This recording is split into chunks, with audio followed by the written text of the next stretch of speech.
Vamos a realizar la práctica para la prueba estandarizada y en esta ocasión vamos a realizar los ejercicios de ciencias enfocados en biología.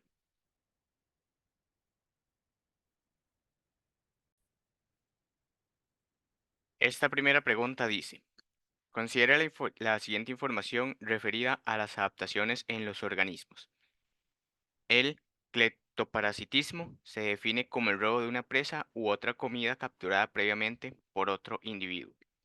Entre las aves que presentan esta estrategia se encuentran las gaviotas. El pico de estas aves es fuerte y está especialmente diseñado para alimentarse de peces, crustáceos o moluscos, que las aves consiguen en el agua o en las playas. Sin embargo, los individuos de ciertas especies de gaviotas prefieren arrebatarles la presa a otras aves, para lo cual las acosan obligándolas a dejar caer el alimento. La pregunta dice, de acuerdo con la información anterior, la estrategia de robar el alimento que presentan algunas aves es una adaptación etológica. ¿Por qué? Entonces vamos a analizar la pregunta, vamos a analizar las opciones y determinar cuál va a ser la respuesta correcta. Primeramente, en el texto nos presentan diferentes aspectos de las gaviotas, refiriéndose, por ejemplo, al pico o al comportamiento de estas. La primera opción dice que es el resultado del comportamiento de las aves, la segunda se relaciona con estructuras morfológicas especializadas y la tercera depende de aspectos metabólicos relacionados con la alimentación. ¿Ok? Entonces vamos a analizar primeramente qué nos están preguntando exactamente y qué información tenemos acá en las posibles opciones de respuesta. Entonces, la clave para resolver esta pregunta viene derivada de esta palabrita que tenemos acá. Dice que es una adaptación etológica. Entonces, tenemos las adaptaciones etológicas que vienen a ser del comportamiento. Ese sería el equivalente a la etología, ¿verdad? Una adaptación etológica va a ser una adaptación que refiera al comportamiento que tienen las diferentes especies. De igual manera, aquí nos especifican que es el robar el alimento, o sea, lo que ellos están haciendo. Por ejemplo, si nos dijeran que se relaciona con estructuras morfológicas, ahí ya estaríamos hablando de algo diferente. Las adaptaciones morfológicas vienen a ser relacionadas a cómo son los organismos. Por ejemplo, donde nos especifican acá que el pico es fuerte y está especializado para alimentarse de peces y demás, ahí nos están dando una adaptación morfológica porque se está refiriendo a la estructura que tiene el animal. Y la opción C dice depende de aspectos metabólicos.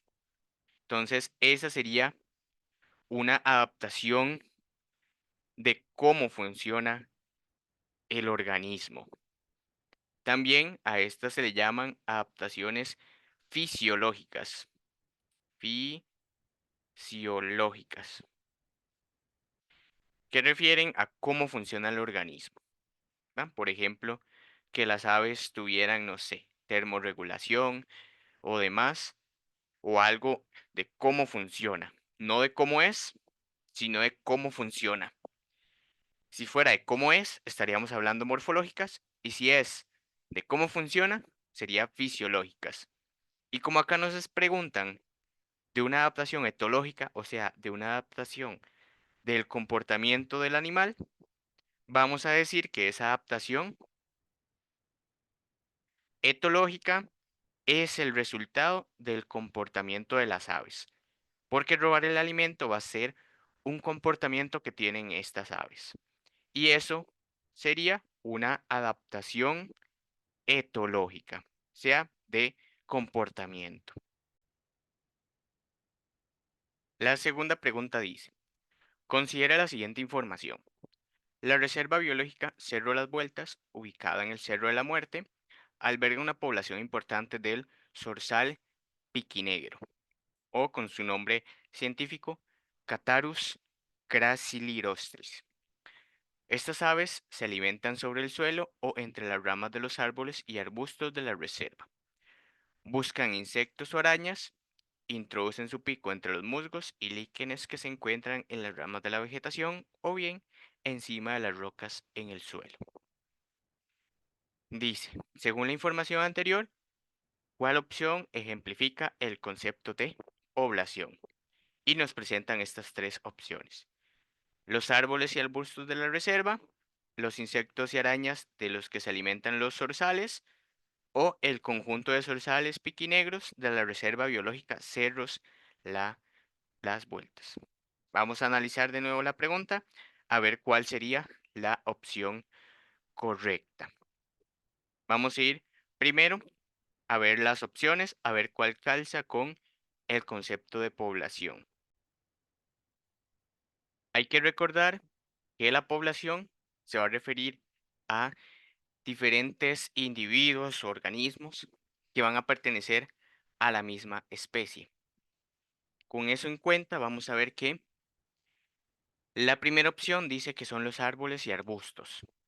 Sin embargo, hay que pensar que cuando estamos en una reserva o un lugar donde hay mucha vegetación, los árboles y los arbustos van a tender a ser de diferentes especies, ¿verdad? Van a haber diferentes árboles, van a haber diferentes arbustos. Entonces no van a calzarnos con el concepto de población. Van a ser diferentes árboles, diferentes arbustos. Lo mismo va a pasar con los insectos y las arañas. Vamos a tener una gran diversidad de arañas y de insectos. Y esto sucede entonces lo mismo que con los árboles y arbustos. No van a calzarnos con lo que es una población, ya que vamos a tener una gran diversidad de insectos y arañas. O sea, van a poder ser de diferentes especies. En cambio, en la última opción nos están especificando que sería el conjunto de zorzales piquinegros. O sea, nos están diciendo que los Catharus gracilirostris van a formar una población. Entonces, en este caso, como nos están hablando de únicamente una especie, ¿verdad? De un conjunto de de estas aves, entonces vamos a estar refiriéndonos a una población en concreto, ya que van a ser varios animales que van a ser de la misma especie. Entonces vamos a formar una población de los zorzales piquinegros. Esa sería la opción correcta.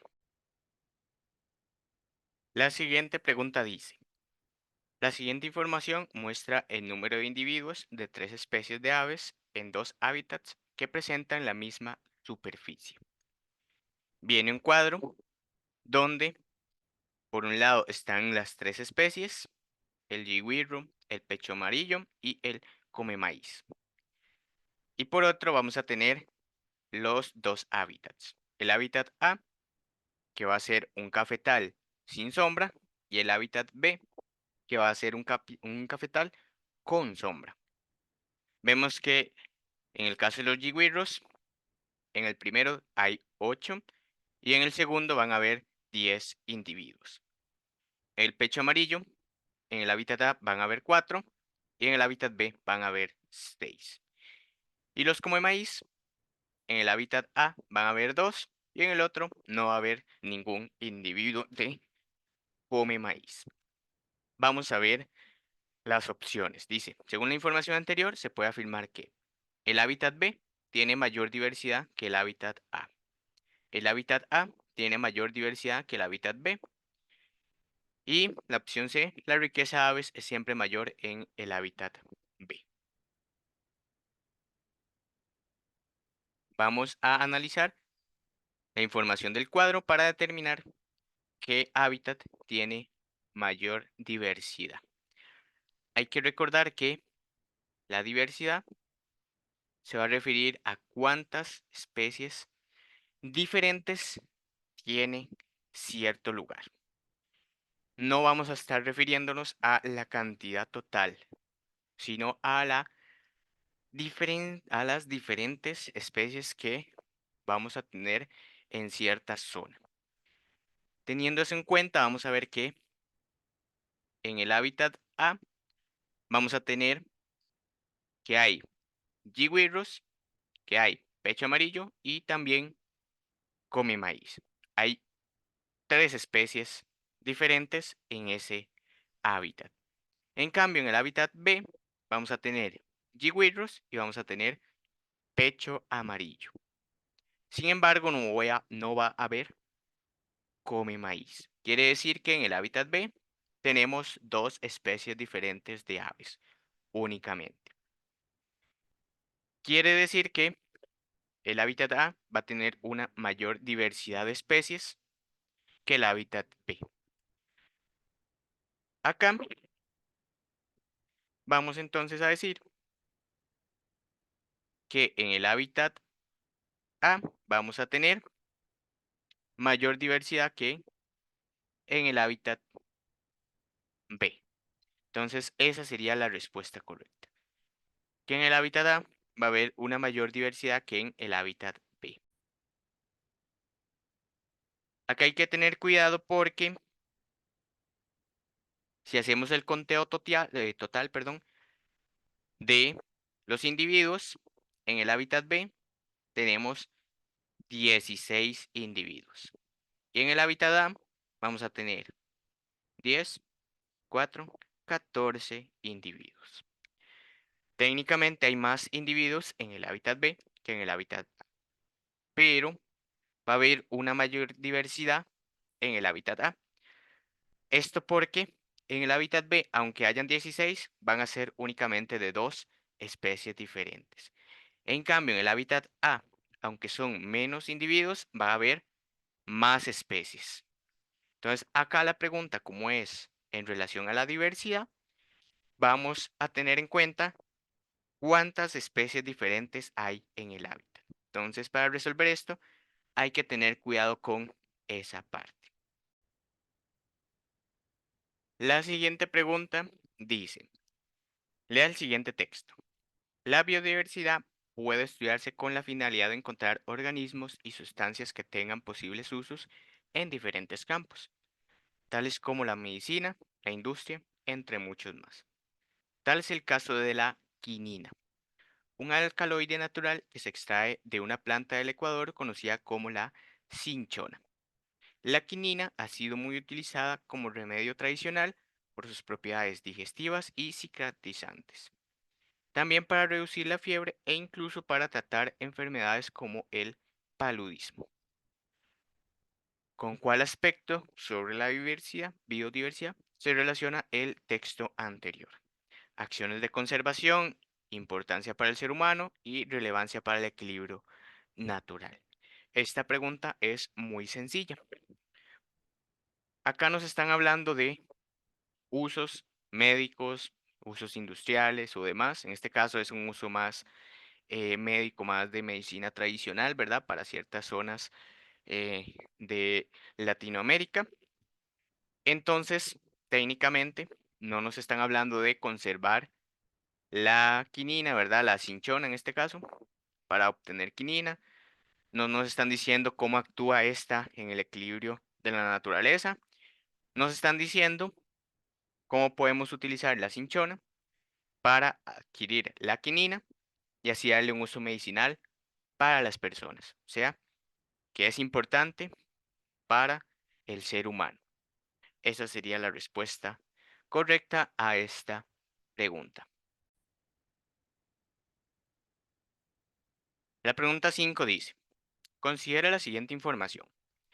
El yigüirro desempeña un rol importante como dispersor de semillas en áreas urbanas y suburbanas, donde éste vive, ya que consume una variedad de frutos y transporta sus semillas, aunque también consume lombrices, insectos y otros animales pequeños que busca entre las rocas o la vegetación del suelo. Es común observarlos en cafetales, como vimos en las preguntas anteriores. elaboran su nido dentro de sus territorios cuando llega la época reproductiva. De acuerdo con la información anterior, con la opción A hace referencia al hábitat del jigüiro. La opción A dice el lugar físico que ocupa, la opción B los frutos de los cuales se alimenta y la opción C la función que realiza en el ecosistema. Vamos a analizar esas respuestas y determinar cuál es la correcta. Acá tenemos que recordar dos aspectos importantes. Uno es el hábitat y el otro es el nicho ecológico. El hábitat va a ser el lugar donde cierta especie va a estar habitando. Y el nicho va a ser la función que tiene ese organismo, esa especie, en dicho lugar. Acá nos están diciendo la función y nos dicen el lugar físico que ocupa. En este caso, como nos preguntan sobre el hábitat va a ser el lugar físico que ocupa una especie, es decir, dónde va a vivir esa especie. La función que realiza en el ecosistema sería en relación a el nicho ecológico, o sea, el rol que tiene esa especie en el ecosistema. Ahora bien, si nos preguntaran cuál es el hábitat del yigüirro que se describe en el texto, teniendo en cuenta que es el lugar físico que ocupan, sería los cafetales donde construyen sus nidos, principalmente en época reproductiva, pero ellos van a estar habitando por ahí, en esos lugares. Y el nicho ecológico va a ser el dispersar semillas. O sea, él va a consumir frutos y va a dispersar las semillas, ayudando a que esas semillas germinen, bueno, se dispersen, perdón, en diferentes lugares. Y así la especie de las plantas que generan esas semillas puedan alcanzar lugares más lejanos que por ellas mismas quizás se les complicaría ya a su poca movilidad, ¿verdad? Entonces, ese va a ser el nicho, la función que ejerce el yigüirro. Y el hábitat va a ser el lugar donde vive, el lugar donde se encuentra este organismo.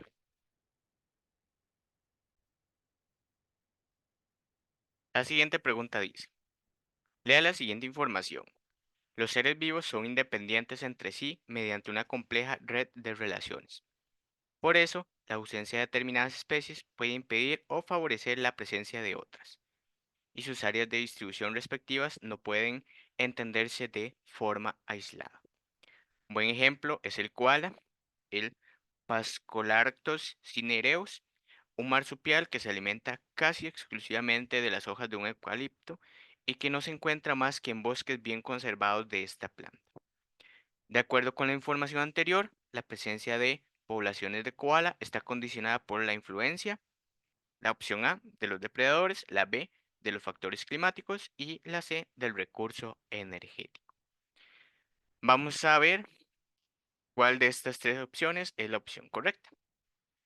En el texto nos están hablando que hay ciertas especies que dependen de otras para poder subsistir.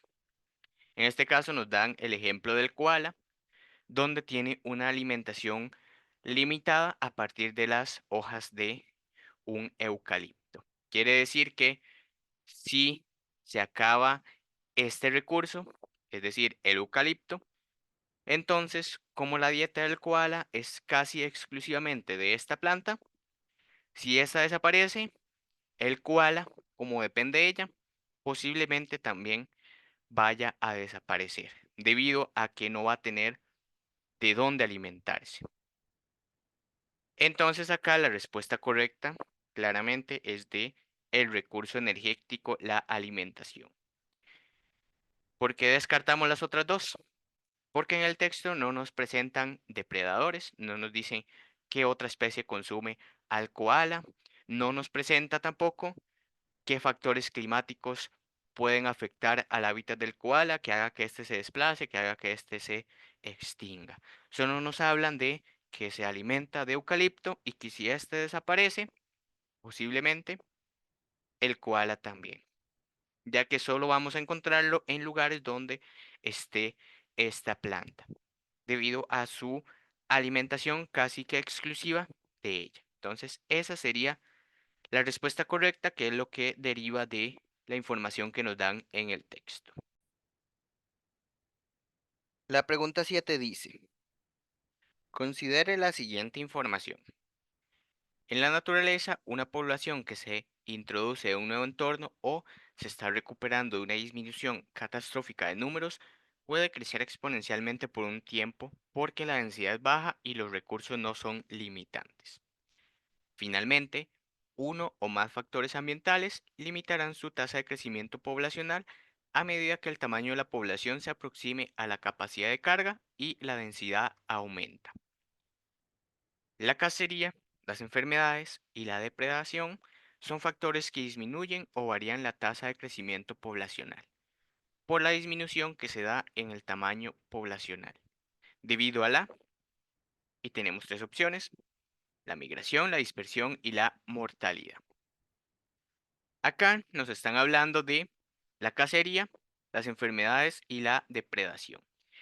Es decir, nos están hablando de cuando animales vienen y cazan a la población que tenemos, a la que está creciendo. Cuando también pues, las personas o animales cazan a esa población que está creciendo, o cuando la población se enfrenta a una enfermedad que disminuye drásticamente sus números. Entonces, estos factores de disminución o que van a variar la tasa a la que crece la población va a ser principalmente por mortalidad, debido a que el crecimiento va a estar determinado principalmente por cuántos individuos van a morir, cuántos van a nacer. No por cuántos se van y demás, que sería otro tema, sino por cuántos mueren en relación a cuántos nacen, ¿verdad? O sea, cómo es la mortalidad, cómo es la natalidad, para determinar cómo va a variar el crecimiento poblacional.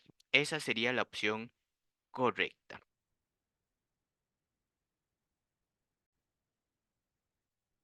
La pregunta 8 dice, lea el siguiente texto sobre factores que afectan la distribución de los organismos. En algunos insectos, las hembras suelen poner sus huevos en respuesta a un conjunto de estímulos muy limitado, lo que podría restringir la distribución de los insectos a ciertas especies de plantas huésped. Por ejemplo, las larvas de los parrenillos del maíz europeos se pueden alimentar de una amplia variedad de plantas, pero se desarrollan en forma casi exclusiva en el maíz. Esto debido a que las hembras que ponen los huevos se sienten atraídas por los olores producidos por esa planta. Según el texto anterior, es posible afirmar que el factor que determina la distribución de los barrenillos es la opción A, la disponibilidad de hembras, la B, la atracción entre machos y hembras y la C, la presencia de plantaciones de maíz. De acuerdo al texto, nos están diciendo que las hembras de esta especie se sienten atraídas por los diferentes olores que produce el maíz. Entonces, esta planta, al producir ciertas esencias, atrae a la hembra para que ella ponga los huevos en el maíz, ¿verdad? Entonces hay una relación donde la planta o las hembras prefieren ir y poner los huevecillos en este tipo de plantas. No nos están hablando de la disponibilidad de hembras. Nos dicen qué pasa después, ya cuando la hembra va a poner los huevecillos. No mientras se está dando el proceso reproductivo entre machos y hembras. Entonces no va referido a la disponibilidad de hembras. Tampoco entre la atracción de machos y hembras.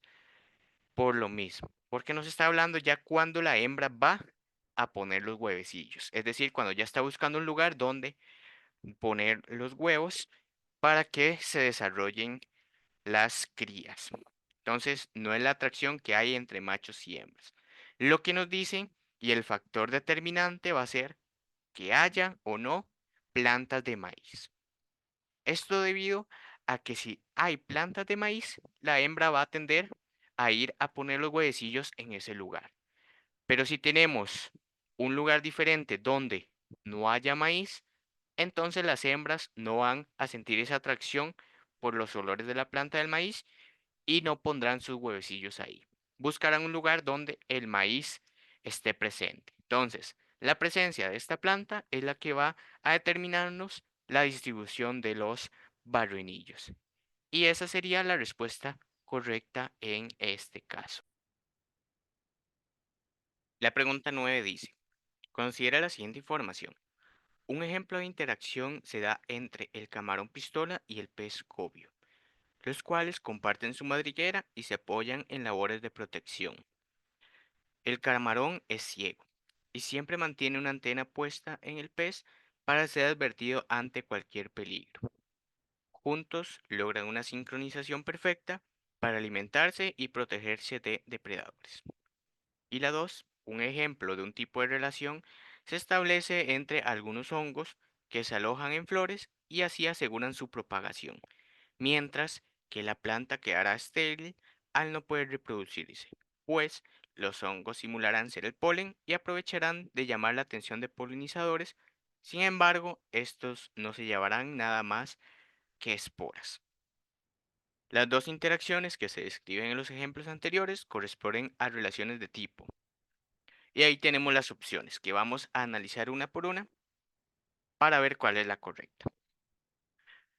Para analizar cada una de las respuestas, cada una de las posibles respuestas, vamos a ver qué es el mutualismo, qué es el parasitismo, perdón, el comensalismo y las relaciones intraespecíficas e interespecíficas. Vamos a ver primeramente lo que es una relación intraespecífica y una interespecífica. La relación intraespecífica se va a referir a relaciones que se dan entre la misma especie, es decir, relaciones que se dan entre individuos de la misma especie. En cambio, la interespecífica van a ser relaciones que se dan entre especies diferentes. En este caso, la primera nos habla de un camarón y un pez, que son especies diferentes. Entonces no puede ser una relación intraespecífica, por lo que podemos descartar esta opción. Ahora bien, estas tres son tipos de relaciones simbióticas donde vamos a tener diferentes resultados de las interacciones de las especies. En el mutualismo vamos a tener una relación entre dos especies donde ambas se benefician, es decir, ambas resultan beneficiadas de la interacción que tienen. En el parasitismo, una de las especies, que en este caso son los parásitos, va a obtener beneficios, pero la otra especie, la especie huésped, o se mantiene sin una interacción, perdón, sin un beneficio o demás que no lo afecte de manera negativa, o sea, se mantiene neutral en esta relación, o por lo general no obtiene beneficios, se ve más bien afectada, que va a ser lo más recurrente en este tipo de relaciones. Y en el comensalismo, una especie obtiene beneficios de la relación y la otra no se ve afectada ni beneficiada de la relación. Ahora bien, en la primera nos están hablando de una sincronización perfecta donde ambas especies se benefician tanto al momento de alimentarse como al momento de protegerse de depredadores. Entonces nos están describiendo una relación mutualista.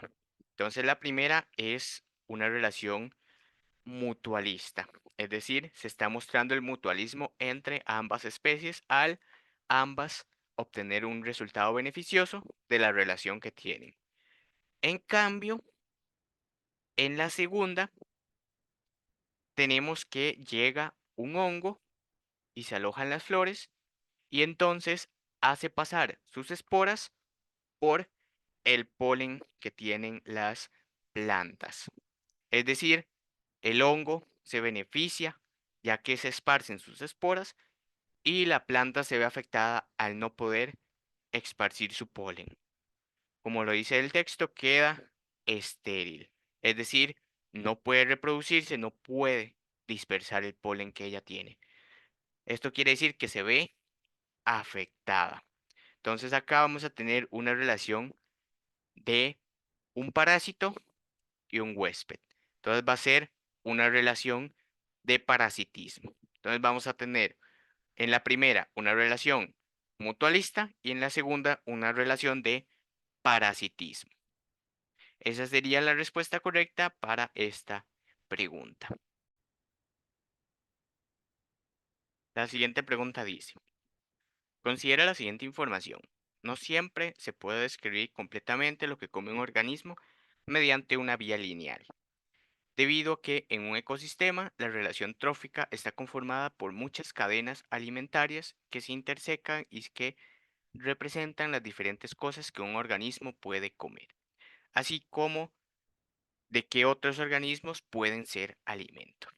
Y viene este esquemita de diferentes organismos y la relación de alimento y demás que hay entre cada una con otros organismos. La información anterior muestra cómo se produce un flujo de nutrientes desde los productores hasta los consumidores a través de, y vienen estas tres opciones. Acá, cuando nos dicen una vía lineal, nos están queriendo decir las cadenas alimenticias, ¿verdad? Las cadenas tróficas. O sea, que esta oruga se come a esta planta, luego que llega alguna especie de ave y consume a la oruga y así sucesivamente. Cuando analizamos las diferentes especies en la realidad, no siempre va a ser una forma tan lineal, una forma tan sencilla, sino que vamos a tener algo más parecido a esto, donde un organismo puede alimentarse de otro y a la vez alimentarse de otro tipo de organismo o ser consumido por diferentes organismos ahí de diferentes especies. Por ejemplo, acá la mosquita se o es consumida por las arañas, también por las aves, también por las ranas y demás. O sea, no es algo tan lineal, no es algo tan sencillo. A esto lo llamamos una cadena, ¿verdad? Porque va en forma lineal. Y a esto que está acá, como hay tantas cadenas, tantas opciones de los diferentes organismos, de los diferentes estilos de alimentación, a esto lo vamos a llamar una red. Una red que está entretejida por un montón de cadenas posibles de alimentación. Entonces, en este caso estaríamos hablando de una red trófica. Esa sería la respuesta correcta. La sucesión ecológica va a ser un término distinto que nos refiere a algo como esto. Y las pirámides alimenticias también. Acá estamos hablando de una red trófica donde un organismo va a ser el alimento de otro y a la vez ese otro organismo va a consumir a diferentes especies, a diferentes organismos y va a ser consumido por otros más. La pregunta 11 dice, considere la siguiente información. Las bases nitrogenadas del ADN tienen la particularidad de ser complementarias unas con otras, en donde la adenina, representada como una A, y la guanina, representada como una G, se unen con la tinina, una T, y la citosina, C, respectivamente. Con base en la información anterior, ¿cuál será la secuencia complementaria de CCT y AGT, respectivamente? Esta pregunta es muy sencilla. Lo único que hay que tener en cuenta es cuál es la base complementaria a otra. Vamos a analizarlo. Dice que la adenina es complementaria con la tinina. Es decir, si aparece una A, su complementaria va a ser la T. Y la guanina va a ser complementaria con la citosina. Entonces la G va a ser complementaria de la C. y vamos a ver cuál es complementaria para estas dos cadenitas que tenemos acá. La primera es C, C, T y la segunda es A, G, T. Vamos a usar la información que nos brindaron y ver cuál es la cadena complementaria a esas dos que tenemos. La C es complementaria con la G. Entonces acá abajo colocamos la G. Aquí colocamos otra G porque hay una C. Y la T es complementaria con la A. Entonces, la primera terminaría o sería G, G, A. Ahora, con la segunda vamos a hacer lo mismo. La complementaria de la A es la T. Entonces ponemos acá T. La complementaria de la G es la C. Ponemos aquí C. Y la complementaria de la T es la A. Entonces la segunda quedaría T, C, A. Ahora, buscamos estas dos cadenas complementarias acá en las respuestas. La primera GGA, que sería esta que tenemos acá. Y la segunda TCA, TCA.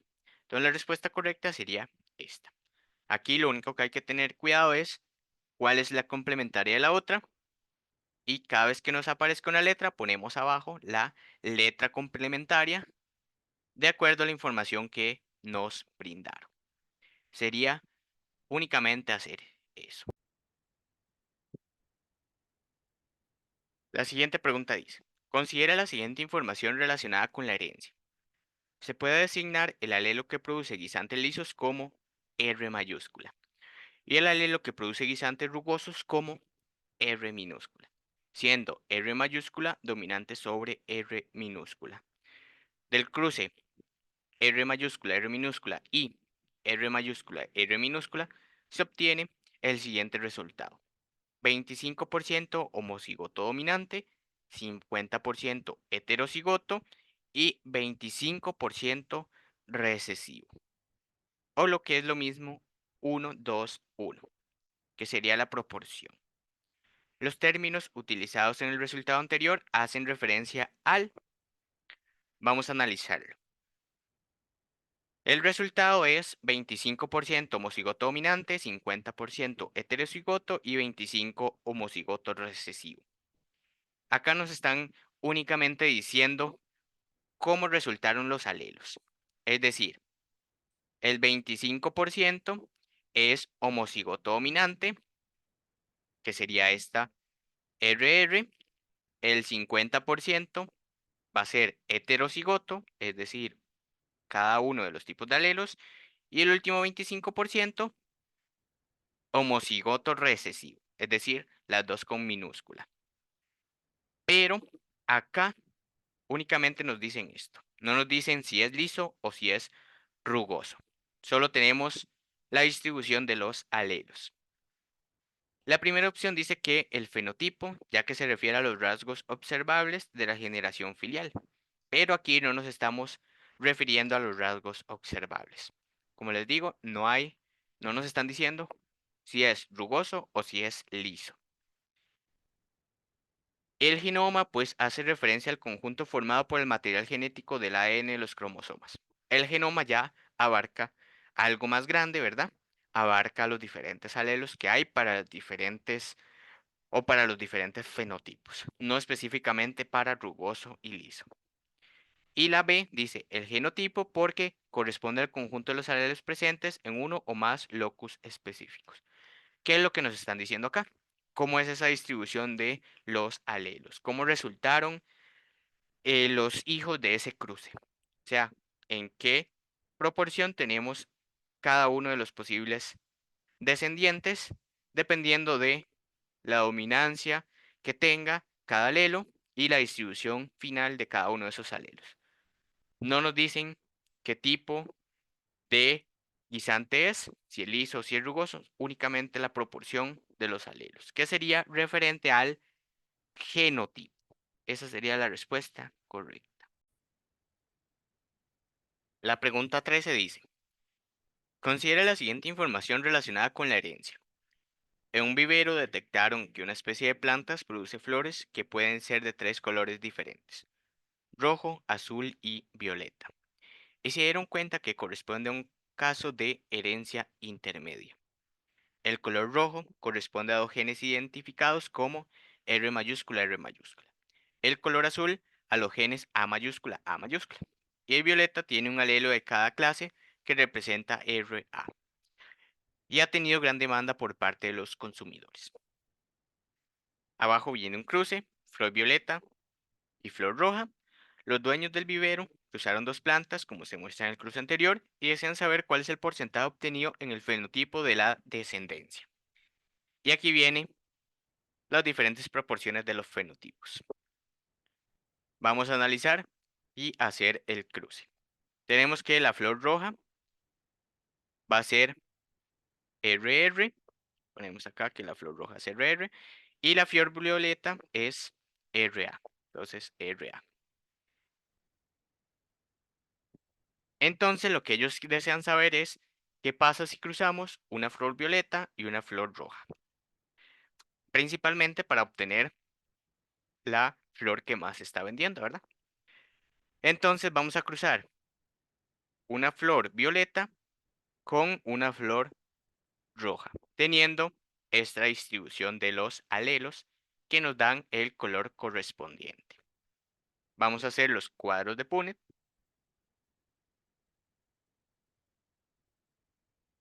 Así. Y vamos a ver cuál es la descendencia. Y al final vamos con el código de colores que tenemos acá arriba a determinar cuál sería la distribución de los fenotipos a partir de los genotipos. Vamos a poner acá la flor violeta, RA, y acá arriba la flor roja, RR. Ahora bien, ¿cómo hacemos el cruce? Vamos a iniciar con la flor roja. Esta letra que tenemos acá la vamos a colocar abajo. Vamos a cambiar los colores para que se entienda más y se sepa de qué flor estamos hablando y demás.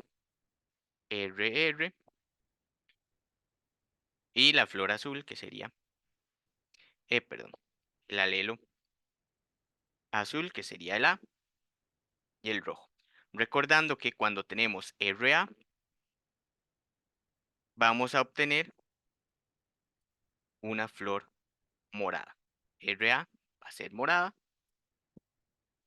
y cuando tenemos RR va a ser roja. Entonces, este alelo de acá lo vamos a colocar aquí, R, y lo vamos a colocar acá, R. Uno acá y el otro abajo. Y con este otro vamos a hacer lo mismo. R, uno acá y otro acá. O sea, los que están acá arriba los colocamos hacia abajo. Y los que están a la izquierda los vamos a ir colocando hacia la derecha. Es decir, este alelo R lo ponemos acá y este alelo R lo ponemos acá también. Ahora, con el alelo que está abajo, el alelo A, vamos a hacer lo mismo. Colocamos el alelo A acá y colocamos el alelo A acá.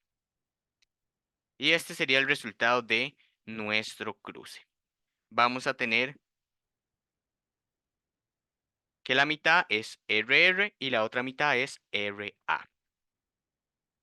¿Qué quiere decir esto? Que si tenemos que que RR es el 50% y tenemos que RA, que habíamos dicho que es violeta, es el otro 50%, los fenotipos van a quedar de la siguiente forma. La mitad, el 50% que corresponde a estos de acá abajo, que van a tener genotipo RA, nos van a dar un fenotipo morado. Es decir, la mitad van a ser de color violeta. Y los otros, que van a corresponder al otro 50%, van a ser RR. Es decir, van a tener un fenotipo con una flor roja. Entonces, el 50% va a corresponder a flores rojas y el otro 50% va a corresponder a flores violetas. Buscamos aquí en las opciones y nos da que el 50% va a ser flores rojas y el otro 50% van a ser flores violetas. Recuerden que nos están preguntando el fenotipo, es decir, lo que podemos observar, lo que es observable. En este caso, lo que observamos es el color de la flor. El genotipo sería esto que tenemos a la par, el RR y el RA, que nos van a determinar el fenotipo después. Entonces, si nos preguntan por el genotipo, vamos a indicar que son 50% RR y 50% RA. Si nos preguntan por el fenotipo, vamos a indicar que son 50% rojas y 50% violetas. Entonces hay que tener cuidado en esa diferencia de que el fenotipo es lo que podemos observar y el genotipo va a ser la distribución de los diferentes alelos. La siguiente pregunta dice, lea el siguiente texto sobre una evidencia de la evolución. Las pruebas más recientes y las que mayores posibilidades presentan consisten en comparar ciertas moléculas que aparecen en todos los seres vivos. Si estas moléculas en dos organismos de diferentes especies son similares en su estructura, significa que comparten un ancestro en común del cual se separaron. En cambio, si las moléculas son diferentes, revela el hecho de que tienen más tiempo de haberse separado de un ancestro en común. Según el texto anterior, la bioquímica constituye una prueba de la evolución porque, opción A, permite establecer el grado de parentesco evolutivo entre las especies. Opción B, ayuda a determinar la distribución biogeográfica de los seres vivos en el tiempo. Y la opción C, facilita reconocer la similitud entre los órganos de diferentes seres vivos. Acá nos están hablando que al analizar diferentes especies con un mismo tipo de moléculas que presentan los seres vivos, dependiendo de qué tan diferentes sean estas moléculas, podemos determinar hace cuánto se podrían haber separado esas dos especies si son derivadas de un ancestro en común. Eso es lo que nos están hablando acá. No nos están hablando de una distribución de, de las especies, de los seres vivos en el tiempo. Tampoco nos facilita reconocer entre los órganos de diferentes seres vivos, sino que nos va a permitir establecer el grado que tienen esas dos especies, el grado de parentesco. Es decir, hace cuánto se separaron de un ancestro en común. Si fue hace mucho, quiere decir que son especies muy separadas, y si fue hace poquito, entonces van a mostrar similitudes en estas moléculas que nos hace pensar que hace poquito se separaron de un ancestro en común.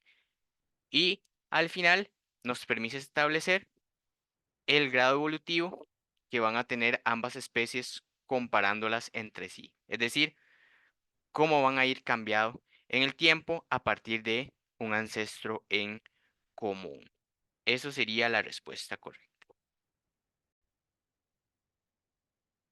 La última pregunta dice, considera el siguiente texto relacionado con una teoría evolutiva. La teoría del mutacionismo propuesta por Bryce, Battenson y Morgan describen dos tipos de variaciones en los seres vivos. Aquellas determinadas por cambios del medio ambiente durante la vida de un organismo, las cuales no se heredan, y aquellas causadas por cambios en el material genético que heredan a los descendientes, las cuales se denominan mutaciones. Estas mutaciones se producen de forma aleatoria y constituyen una característica esencial para el origen de nuevas especies. Con base en el texto anterior, un aspecto fundamental para que tenga lugar la formación de nuevas especies está dado por, y acá la respuesta correcta es los cambios en el material genético de los organismos. Ahora bien, ¿por qué esa es la respuesta correcta? Acá ellos nos plantean que los cambios en el medio ambiente, las diferentes cosas que pasan a lo largo de la vida de un organismo, esas cosas que pasan después, ¿verdad? Que afectan al organismo, eso no se hereda. Hay que pensarlo de la siguiente forma.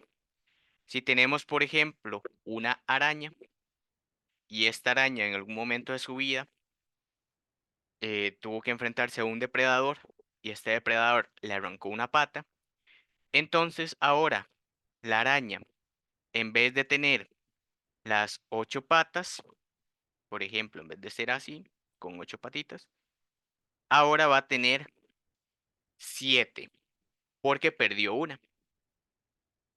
¿Qué va a pasar con los hijos de la araña? Cuando la araña tenga descendencia, las arañitas chiquititas, ellas van a tener 8 patas. ¿Verdad? Esos cambios que se dio en la araña, que provocaron que perdiera una pata, eso no se transmite a la descendencia. ¿Por qué? Porque eso no va arraigado a los genes. Es decir, es algo que le pasó al propio organismo, la propia araña. La araña perdió su pata, pero los hijos que tenga esta araña no van a nacer con una pata menos. Van a nacer con las 8 patitas como todas las arañas. Eso es lo que ellos describen acá primero. Aquellas determinadas por cambios del medio ambiente durante la vida de un organismo, las cuales no se heredan. Por ejemplo, si una persona bajita, en verdad, de un momento a otro, tiene descendencia y esta persona, por algún tratamiento X, en vez de quedarse con el tamaño que tenía, sino que se propuso hacer un tratamiento y creció más debido al tratamiento, como lo fue Messi, sus hijos no van a heredar ese tratamiento, ¿verdad? Ellos no van a heredar ese tratamiento al que se sometió el jugador, sino que van a nacer con lo establecido en el código genético del jugador. Es decir, los hijos de Messi, al no estar tratados contra esta falta de crecimiento, no van a nacer con el tamaño que logró Messi después del tratamiento al que se sometió. Van a nacer como estaban estipulado en su genética. Ese cambio no se hereda. Podríamos verlo de otra forma también. Cuando una persona se hace un tatuaje, cambia su morfología, ¿verdad? Se pone algo que originalmente no tenía. Ese tatuaje no sería a los hijos, ¿verdad? Los hijos no nacen tatuados. Esos cambios que tienen a lo largo del tiempo las personas, los organismos y demás, esos cambios no se heredan. ¿Cuáles cambios sí se heredan? Cuando se dan a nivel genético, es decir, cuando los genes, cuando el ADN del organismo cambia. Esos cambios sí son heredables porque van dentro del código genético, dentro de el ADN que se transmite de los padres a los hijos. Por ejemplo, si tenemos nuestra araña que perdió su patita, ¿verdad? Y ahora tiene 7 patitas en vez de tener 8, pero esta araña tiene una mutación en su ADN. No es una araña que es completamente negra, sino que esta arañita va a tener un colorcito ahí anaranjado. Todas las demás arañas de la misma especie son completamente negras. Pero esta tuvo un cambiecito, tuvo una mutación en su ADN y adquirió estos colorcitos anaranjados. Ahora, cuando ella tenga descendencia, las arañitas que nacen van a nacer con 8 patitas porque eso no se va a heredar, ¿verdad? El perder una pata no se hereda, pero el color, como es un cambio, una mutación en el ADN, eso sí se va a heredar. Y va a hacer que las arañitas de la descendencia tengan esos dos colores. O sea, como es algo heredado a partir de la genética, a partir de el ADN, esos cambios sí los va a ver la descendencia. Pero si es algo a partir de factores exteriores que no afectan el ADN, que no hacen que el ADN mute, entonces esas cosas no se van a heredar. Por eso, la respuesta correcta es esta: los cambios en el material genético de los organismos. Porque las variaciones que genera el medio ambiente o las cosas que se adquieren a lo largo de la vida, esas cosas no se pueden heredar. En este caso, y refiriéndolos a la genética, lo que se va a heredar es los cambios, las mutaciones que tiene el material genético. Eso es lo que se puede dejar de un organismo a su descendencia. Y entre más cambios haya, más especies se van a ir formando a lo largo de los años. Y esa sería la última pregunta de la sección de ciencias, específicamente la parte de biología.